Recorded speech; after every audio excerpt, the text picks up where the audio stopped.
Hello everyone and welcome back. I'm Richard and this is Lap of the World. I had to repurpose a garage bay into a wood shop over the weekend, so it got a little crowded in here. So if you don't mind, let me take care of this mess real quick and then we will get started.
Right, so now that we have a little bit of elbow room, we can get into our video at large.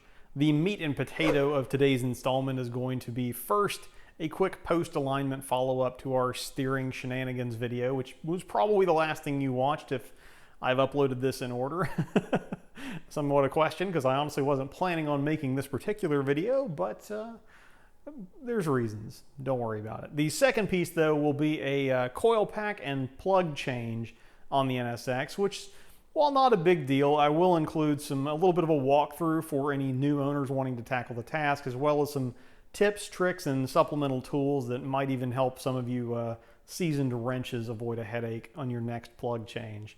But first, I did want to remind everyone that I am booked in at Roebling Road Raceway on the, was it 7th and 8th of November with Just Track It. So if you're in that area, or if that's a track that you've been wanting to visit, and come on and we'll hang out and wave at each other from whatever socially acceptable distance is necessary.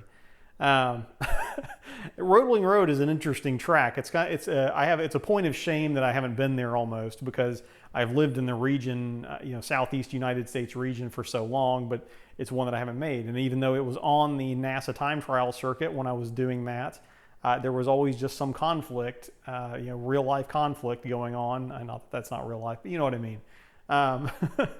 Whenever that event was happening. So never made it down there, and it's one of those tracks that you probably are very familiar with, or you may be very familiar with it and you didn't even know it, because it is and was presumably for the longest time, on many occasions at least, the test track on Motor Week, the host of whom, John Davis, was our keynote speaker at NS Expo 2019. Just some interesting circular trivia there. So now I'm going to go and drive on the Motor Week test track, Roebling Road Raceway in Savannah, Georgia, first full weekend of November this year. So again, some of you, I may see you down there. If not, look forward to that video probably in the following weeks. But for today, first thing we're going to dig into, though, is our follow-up on our alignment from last time. So I'm going to put a scan of this up on the screen so you'll be able to follow along instead of you watching me read this from a piece of paper. So one thing you can ignore right away is the toe in the front. Obviously that was going to be way off because I added washers back into the tie rods without making any compensatory adjustments to them. So driving it the 5 miles or so from here to EAG was a little rough. But you can see probably the right front camber slipped a little bit. That was typically around 2.5, and we also had some toe slip in the rear. The camber was pretty much where I left it, give or take 1/10 of a degree. And then we had the current measurements obviously below that. Now these current measurements, this is something that I specified, so not all of them are in the factory spec. I'm not too worried about the caster difference, although I know why that is. One of the little adjustment washers, the place where you put the little 5 mil Allen key to move them around, and stripped out. So I just need to get a new one of those so that they're actually able to move it. But that's not enough of a difference to make a difference, to me anyway. So Not worried about it. The toe out in the front checks out, a little bit of toe in the rear checks out, but not very much to minimize tire wear.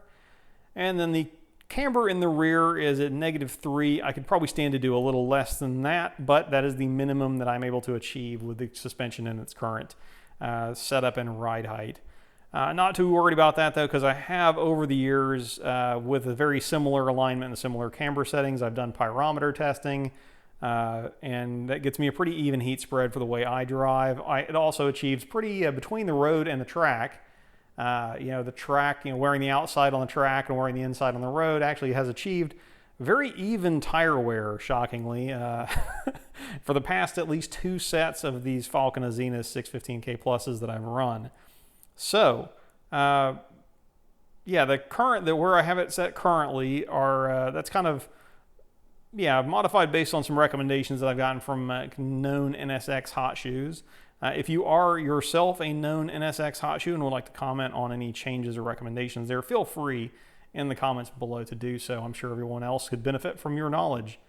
But with that said, we will now move on to the back of the car. I'm going to take the hoodie with the zipper on it off so I'm not scratching anything, and then we will get stuck into some coil packs and spark plugs.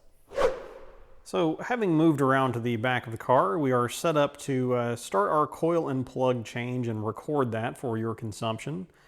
One thing you'll note if you are an eagle-eyed viewer, you will note I'm wearing a different shirt. That's because it is a different day. One thing I would recommend you do first of all is check and make sure that these spark plugs that you want actually are the ones that are coming in the box that they're labeled for. I had one that was misboxed and would not have been compatible, so I had to run that back and get a replacement for it. But here is our mise en place for what we are doing today. We have over here 6 new NGK Laser Platinum Shenanigans singing, dancing spark plugs. I have used my little tool here and verified that they all have a consistent gap. They should all come pre-gapped, but with the one being misboxed, I kind of made the extrapolation that the handling process isn't always the most gentle, so good to verify the gap there. They were all fine for the record. I have, let's see here, dielectric tune-up grease. I also have 6 new coil packs over here. These are aftermarket coil packs. These are not OEM Acura coil packs. Those are fairly expensive and difficult to get a hold of these days, so I went the aftermarket route, given that 2 of the 6 coils that are in the car now are non-factory coils, and they've been running just fine for the past 6 or 7 years. Actually, probably longer than that at this point. So, tool-wise, we have our kind of assortment, small 3/8 ratchet, few extensions, spark plug socket, a couple of 10 millimeters because you're going to need a spare, let's be honest. A pair of forceps here, or hemostats, whatever you want to call them, that have a wider end on them. And we'll see if those come in handy or not, but they are incredibly useful if the spark plug socket doesn't work for whatever reason to extract the plug. It's much easier to just grab the tip of the old spark plug with this than it is to try and fish it out with something else. In case I do drop anything, I have a magnet on a stick handy and ready because that's the thing that can happen, as well as some dielectric tune-up grease, or dielectric grease, generally speaking, for the coil pack boots as I put those in. So with all that stuff in place, let's get started with our coil and plug change. So no, I'm not going to bore you changing all 6 of the plugs and coils, but what I wanted to do for demonstrational purposes is change 1 coil and plug on the front bank and 1 coil and plug on the rear bank, because that's a little bit of a different animal. And I can show you a couple of tricks there that will maybe save you a headache. But we're going to get started on the front.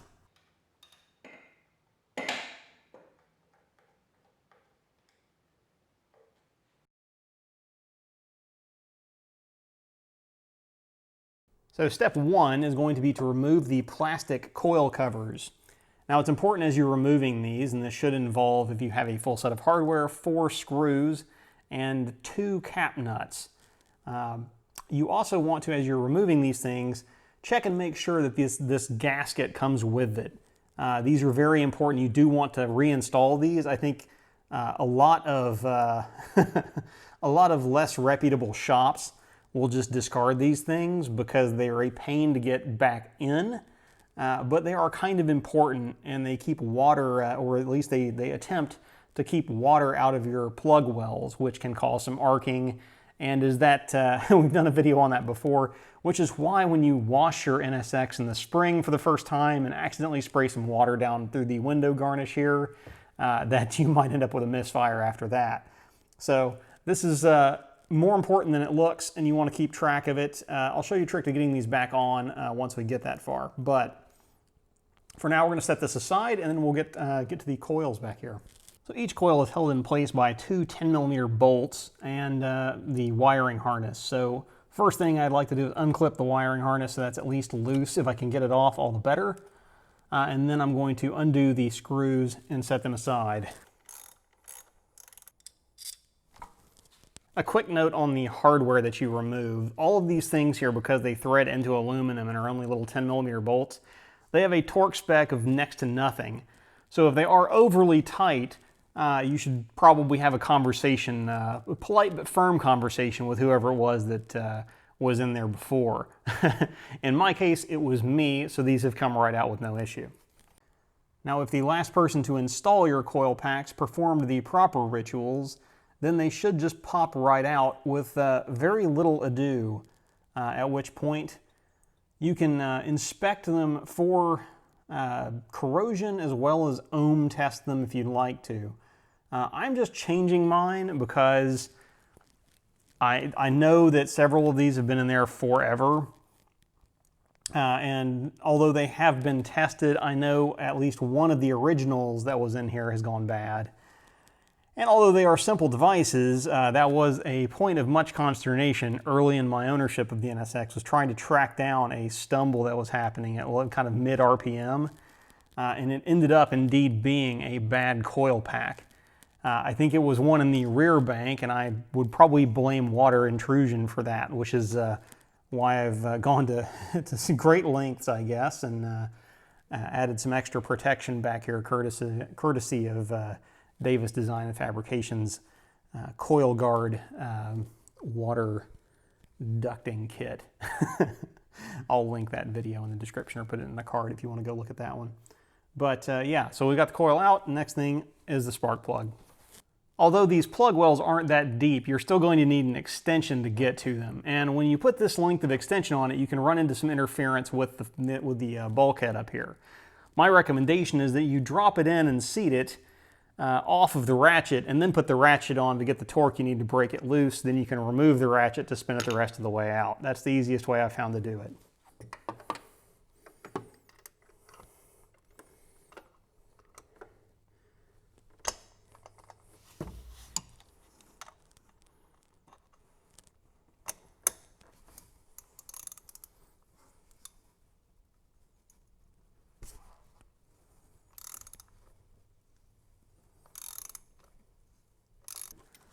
All right, well that is one spark plug removed, and again, I'm no expert here, but this looks about right. It is kind of brownish, I guess, for lack of a better description. I'll show you a close-up of this here in a moment. I know that white would indicate lean, black would indicate kind of, rich running conditions. This one is somewhere in between, which presumably is a good thing. I will look that up, or you can tell me in the comments if it is or not. But anyway, we're going to set this aside for the moment, since we don't see anything obviously amiss with it, and we are going to go ahead and put another plug back in, or a new plug in, before we move on to the rear bank. Now these spark plugs go in the same way they came out. As a point of order, I'm putting these in dry per NGK's literature, so we have none of our favorite silvery substance, no anti-seize that's going on these. I'm going to use the spark plug socket to put them back in, and then just, again, I have nothing on this, so I'm going to initially start the threads and thread it all the way in just by hand.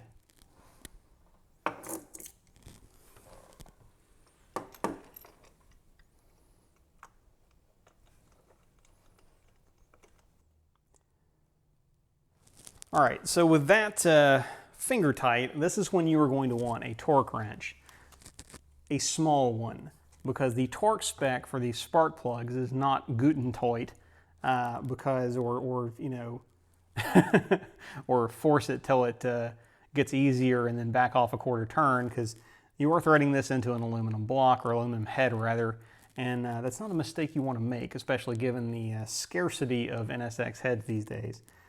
So I have this sucker set to 156 inch-pounds, which equates to 13 foot-pounds as specified in the manual, and I'm going to torque it to such.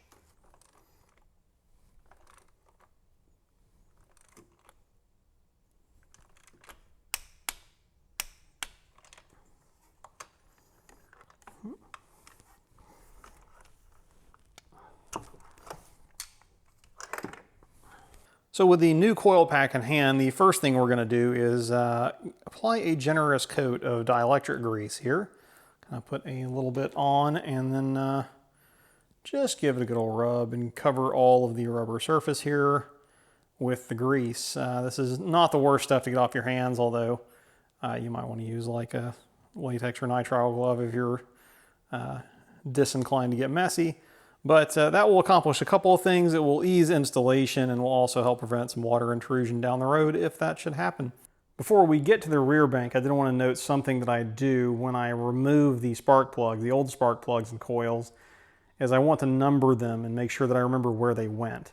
So here I've just drawn kind of a quick grid on a sheet of paper so I can remember which cylinder they came out of. So I've got 4, 5, 6, and then 1, 2, 3 up here, and I'll try and kind of keep the corresponding coils organized as well.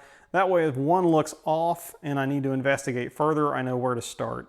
For the rear bank, before we get to the usual first step of removing the coil cover, you have an optional or 0th step of removing this chassis brace back here. It can make access a little bit easier if you kind of struggle, have bigger arms than I do, whatever the case may be. The first step again is to remove the coil cover. So I'm going to take care of that real quick. Right, so having gotten the first coil out of the rear bank, I can see the rear bank again is the one that's more likely to suffer from water intrusion. And I can see on this one, although this is the newest, this is an aftermarket coil, this is not a factory coil, so this one was put in, this is the newest coil in the car right now. And even it is showing slight signs of a little bit of rust and corrosion on this backing plate down here. I'll give you a close-up here in a second. But again, that just sort of reinforces the point of your one job when you're putting the coil cover back on, the plastic coil cover back on, is to make sure that gasket is where it should be. And I would highly recommend you take extra steps to divert water that might get into the rear window garnish vent, to divert that so it doesn't fall on the rear valve cover and then run into your plug wells or into your coil wells, because that will be shenanigans if that proceeds. So on the rear bank, the kind of piece at a time method of getting the socket and extension on there becomes mandatory and not just a convenience. You really don't have much real estate to work with back here, so you got to take advantage of what you do have. Honda, did a pretty good job, though, admittedly, of giving you just enough room with this sort of indentation into the trunk back here to get everything in and out without too much issue, though. So, thank goodness for small favors. With that said, we should about have our first plug out. We'll see if it plays nice or not.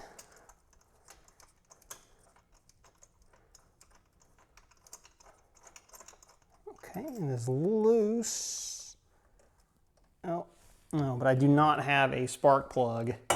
No spark plug. So, I'm going to implement rescue device option 1, which is magnet on a stick. We're just going to stick that down the hole until we hear a click, and we will drag it out. There we go. We do not need our forceps this time, but spark plug out. This plug fortunately looks fairly consistent, at least on the tip, to the one that I took out of the front bank, which is a good sign. We're really looking for consistency, I think, here, as well as kind of coloration. The other side of it doesn't look too much worse for wear either. Get it to focus on that. It's got a little bit of I think that's probably just some baked dielectric grease on it right there. Let me get over here. Okay, there we go. A little baked dielectric grease on it there. But the tip looks fine, and it looks like a very minimal, well, really no corrosion around the collar there. So I mentioned a trick earlier about reinstalling the coil covers. Well, here this is. The fun, or the problem, I guess rather, is getting the gasket to stay on the coil cover while you're installing the coil cover. Now, there is a system for this. There are little holes in the coil covers, and there are some corresponding little dimples on the inside of the gasket. However, those only really sort of work, especially they're especially ineffective at keeping the ends in place. So what I actually like to do is take some shmoo, and I guess various shmoos could work here. My preference, or the one that I've used, is the gasket shellac, the brand and name of which has probably been culturally canceled by this point in 2020, so your mileage may vary finding it. But you just put a little layer of that on the edge here, and then stick the gasket on there once it gets tacky.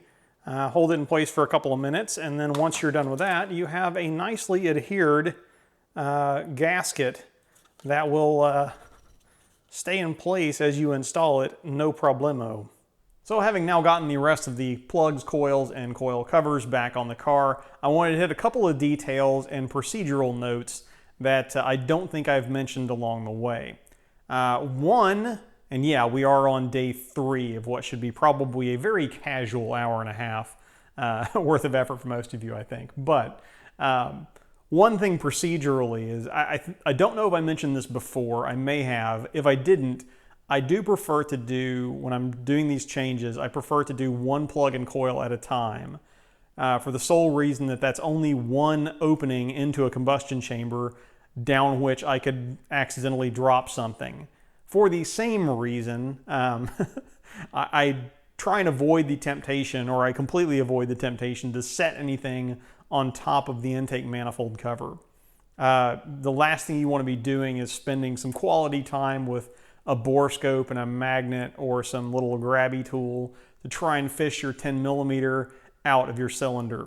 So just try and set everything away from the engine bay except for what you're using at that specific point in time, just to minimize that risk, because that is really probably about the most obnoxious way that this job can go wrong. Second thing, if you do decide to go with aftermarket coil packs, I can save you potentially some headache there. If you decide to go aftermarket, they are far less expensive than the OEM items, but they do get a little fiddly. They have some extra material around the bolt holes where they mount, where the coil pack bolt holes. That is, I don't know why they decided to put the extra material there. It doesn't do anything except to get in the way of the coil cover actually seating all the way. As we've discussed, the coil cover seating all the way is important for water ingress prevention, so you want that to sit all the way down flush with the valve cover. In order to do that, I had to trim some corners off of the new aftermarket coils to accomplish that coil cover fitting down as it should. If you are not a fan of that kind of fiddling, then go ahead and just save up the $600 and some change that you'll need currently for a set of OEM coils. I think those are still available. I know I've seen them at Mita Motorsports. Hope I'm pronouncing that correctly, Mark. But they may also be available through other outlets as well. I just haven't looked. That's where I saw them. So looking at the plugs and coils themselves that I took off the car, though, everything looks pretty good. None of the plugs look any, there's no weirdness to how any of the plugs looked. I guess one thing you would note is that the coil packs on the rear bank definitely showed more corrosion than those on the front bank. I will go ahead and I'll probably ohm test those. I need to go and get a digital multimeter. I had one, but it broke. I have an analog multimeter, which is great for some things, but for this kind of quick ohm test, I'd rather just be able to look at a number on a display. So I'm gonna get one of those, test them all, and if they're good, I'll keep them as spares. If there are some that are out of spec, I'll dispose of those. we should be then all set for our trip down to Roebling Road. That again is coming up. I'm going hosted by Just Track It. I'll leave a link in the description down below if you are interested in signing up for that, if you're kind of regional and want to travel, or you want to hit that up on the as a last little piece of enthusiasm before I think I did get an email today that the NSX-Capades is still happening if you're in the Florida area or wanting some warmer weather this time of year. With appropriate safety protocols in place, of course. So, at any rate, though, that's where we are today. I'm going to take the car out and drive it around tomorrow just to make sure everything's fine before I finish filling out the rest of my tech form for Just Track It. Again, kind of gone through. I did find a few things after this last event, fortunately, that I've already taken care of, like the steering issues and whatnot. But that's where we're at. So I'm going to call it there. It's probably a longer video than I expected to make, but hopefully somebody finds it useful. But as always, and until next time, I'm Richard. This is Lap of the World, and I will see you guys in the next video, if not down at Roebling Road.